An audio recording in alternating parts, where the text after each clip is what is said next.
The U.S. Congress has once again launched a serious effort to pass comprehensive immigration reform. Republican and Democratic senators have laid out a blueprint of principles, and similar bipartisan efforts are underway in the House. President Obama has made immigration his top legislative priority for the second term.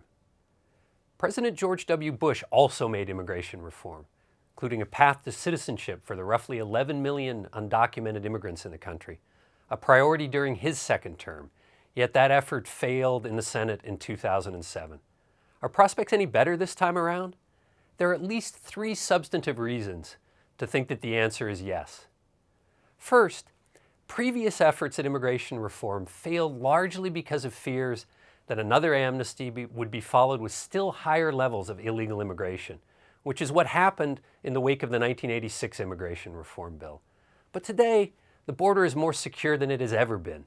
The number of people trying to cross illegally from Mexico has reached lows not seen since the early 1970s, and a recent GAO report indicated that most of those trying are now detected and arrested.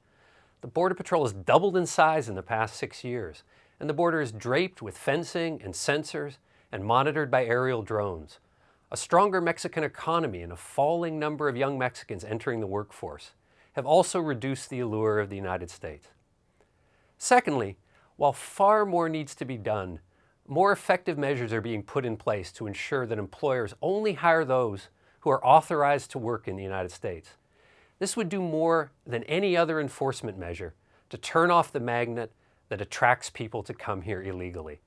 The E-Verify system, which checks new hires against Social Security and immigration records, is now used by about 10% of employers and is growing rapidly. Document fraud remains a problem, though, and a major challenge in the coming legislation will be to expand and improve workplace authorization. Finally, the economic costs of our current inflexible immigration system are becoming clear.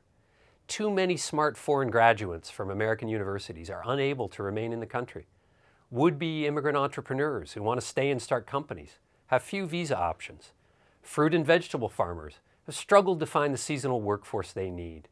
A more flexible immigration system that responds to labor market demands could give a huge boost to the U.S. economy.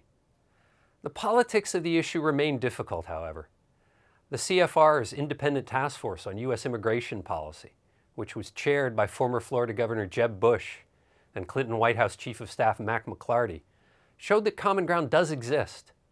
Since the 2012 election, in which both Latino and Asian American voters broke strongly for the Democrats, Republican leaders have tried to bring the party around to supporting an immigration overhaul. But there will be strong resistance, especially from House members, who represent safe Republican districts where their only political worry is a primary challenge. The public, though, appears ready to move forward. Polls have swung sharply in the past 2 years, with 3/4 of Americans now believing that undocumented immigrants should be given some path to citizenship or allowed to remain as temporary workers. That will be a hard message for politicians in Washington to ignore.